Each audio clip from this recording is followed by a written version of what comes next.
ഒരു അവിഹിത ബന്ധം ഉണ്ടാകുന്നത് എങ്ങനെ തടയാം എന്ന ടോപ്പിക്കിലാണ് ഇന്നത്തെ നമ്മുടെ വീഡിയോ. ഒരു വിവാഹ ജീവിതത്തിന്റെ മെയിൻ പില്ലർ എന്ന് പറയുന്നത് പ്രധാനമായിട്ടും 3 കാര്യങ്ങളാണ്. 1 പാഷൻ, 2 ഇന്റിമസി, 3 കമ്മിറ്റ്മെന്റ്. ഈ 3-ലെ ഏതെങ്കിലും ഒരു പില്ലർ തകരുമ്പോഴാണ് പലപ്പോഴും ഒരു വിവാഹ ബന്ധം തകരുന്നത്. അപ്പോൾ ഈ 3 ലെയറുകളും ഏറ്റവും മനോഹരമായിട്ട് കൊണ്ടുപോകുന്നിടത്ത് വിവാഹ ജീവിതം വളരെ മനോഹരമായിരിക്കും, വളരെ സന്തോഷമായിട്ടൊക്കെ പോകുന്ന കാര്യമായിരിക്കും. പക്ഷെ അവിടെ പലപ്പോഴും ഒരു എക്സ്ട്രാ മാരിറ്റൽ അഫയേഴ്സിനുള്ള സാധ്യത വളരെ കുറവാണ്. പക്ഷേ ഇതിനകത്തിൽ നിങ്ങൾ ഈ പറഞ്ഞ പാഷൻ എന്താണെന്ന് നിങ്ങൾ അറിയണം, ഇൻറ്റിമസി എന്താണെന്ന് അറിയണം, കമ്മിറ്റ്മെൻറ്റ് എന്താണെന്ന് അറിയണം. ഇന്ന് നമ്മൾ നോക്കുകയാണെങ്കിൽ പല റിലേഷൻഷിപ്പിലും ഈ പറയുന്നത് പാഷനേ കാണില്ല. ഈ പാഷൻ എന്ന് പറയുന്നത് വളരെ വിശാലമായൊരു ടോപ്പിക്കാണ്. ഈ പാഷൻ എന്ന് പറയുന്നത് നമ്മൾ ആത്മസമർപ്പണത്തോടു കൂടി അല്ലെങ്കിൽ 100% എഫേർട്ട് ഇട്ട് ചെയ്യുന്ന ഒരു പ്രവൃത്തിയാണ് ഈ പാഷൻ എന്ന് പറയുന്നത്.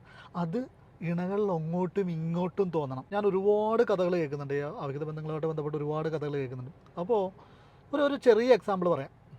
ചില സ്ത്രീകൾ വിളിച്ചിട്ട് പറയുന്ന ഒരു സംഭവമാണ്, സാർ എൻ്റെ ഹസ്ബൻഡ് ഒരുപാട് മൊബൈലിൽ മറ്റുള്ള വീഡിയോസ് കാണുന്നുണ്ട്, പുള്ളി അത് തന്നെയാണ് കണ്ടുകൊണ്ടിരിക്കുന്നത്, അതിനകത്താണ് പുള്ളിക്ക് അഡിക്ഷൻ എന്ന് പറയുന്നത്. ഈ സ്ത്രീയുടെ അടുത്ത് ഒരുപാട് ഡീറ്റെയിൽഡ് ആയിട്ടൊന്നും ചോദിക്കില്ല.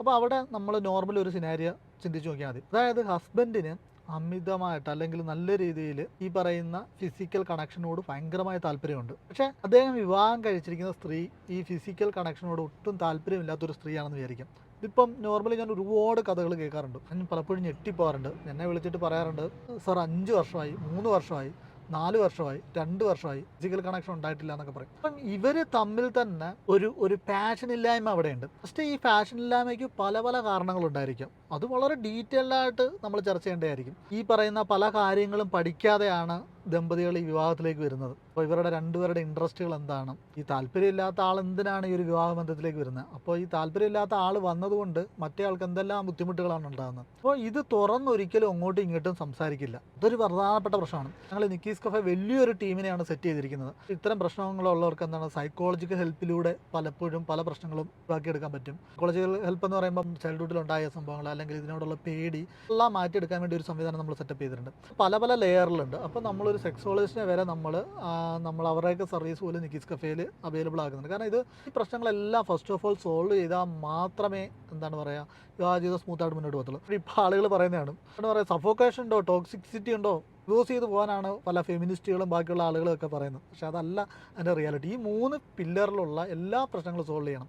ഇപ്പോഴൊക്കെയാണ് നമ്മൾ യോനി സങ്കോചം എന്നൊക്കെ പറയുന്ന പ്രശ്നങ്ങളെക്കുറിച്ചൊക്കെ, സ്ത്രീകളിലുണ്ടാകുന്ന പല പല പ്രശ്നങ്ങളെക്കുറിച്ചൊക്കെ ബോധവാന്മാരാകുന്നത്, അല്ലെങ്കിൽ പല എന്താണ് പറയുക മാരിറ്റൽ റേപ്പിലേക്ക് ആളുകൾ എന്തുകൊണ്ട് പോകുന്നു.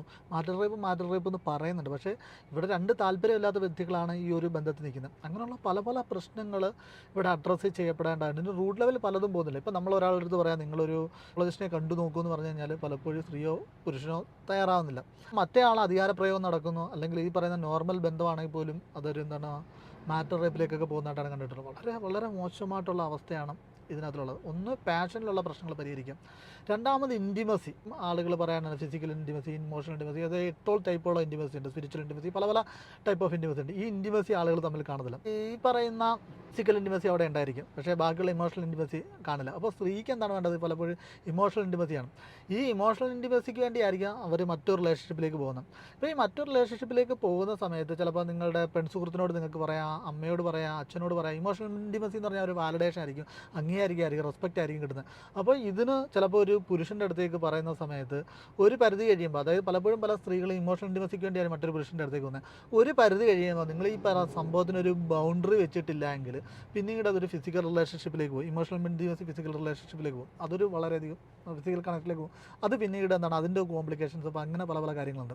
അപ്പോൾ ഇതിനകത്ത് നിങ്ങൾ കൃത്യമായിട്ടൊരു ബൗണ്ടറി വെച്ചിട്ട് നിങ്ങൾക്ക് എന്താണ് വേണ്ടത്, അതായത് നമ്മൾ ഒരു തെങ്ങിൽ നിന്ന് നമുക്ക് ചക്ക വേണം, കൈതച്ചക്ക വേണം, പേരയ്ക്ക വേണം, മാങ്ങ വേണം എന്നൊന്നും നമ്മൾ എക്സ്പെക്റ്റ് ചെയ്യാൻ പാടില്ല. അതായത് ഹസ്ബൻഡ് ഒരു തെങ്ങാണെങ്കിൽ അയാൾക്ക് തരാൻ പറ്റാവുന്ന ഒരുപാട് കാര്യങ്ങളുണ്ട്. അതിന് പകരമായിട്ട് കിട്ടുന്ന ചെറിയ ചെറിയ കാര്യങ്ങൾ നിങ്ങൾ മറ്റു സ്ഥലത്തു നിന്ന് എടുക്കുക.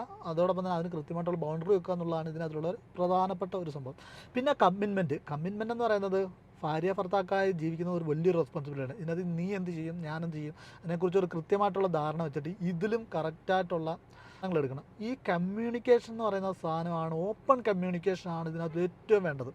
ഫിസിക്കൽ ഇൻറ്റിമസി ടൈമിൽ നിങ്ങൾക്ക് പെയിൻ അനുഭവപ്പെടുന്നുണ്ടോ, നിങ്ങൾക്ക് പല പല കാര്യങ്ങൾ നിങ്ങൾക്ക് ഇഷ്ടമല്ല, പല പല കാര്യങ്ങൾ നിങ്ങൾക്ക് ഓക്കെ അല്ല, നിങ്ങൾ ഡെഫിനറ്റ്ലി എന്താണ് പറയുക, നിങ്ങളൊരു സെക്സോളജിൻ്റെ അടുത്ത് പോകാനുള്ള ആളാണ് തീർച്ചയായിട്ടും പോകണം. നിങ്ങളൊരു ഗൈനക്കോളജിൻ്റെ അടുത്ത് പോകാനുള്ള ആളാണ് തീർച്ചയായിട്ടും പോകണം. നിങ്ങളൊരു സൈക്കോളജിൻ്റെ അടുത്ത് പോകേണ്ട ആളാണ് തീർച്ചയായിട്ടും പോകണം. ഇവിടെ ഈ പ്രശ്നം തീരും. അവിടെ തീരാവുന്ന പ്രശ്നങ്ങളേ ഉള്ളൂ. ഈ 3 പില്ലർ റെഡിയാക്കി കഴിഞ്ഞാൽ ഒരു 99% ആളുകൾക്ക് അവിഹിതത്തിലേക്ക് പോകേണ്ട ആവശ്യമില്ല ഈ സാഹചര്യത്തിൽ. അതാണ് എനിക്ക് പറയാനുള്ളത്.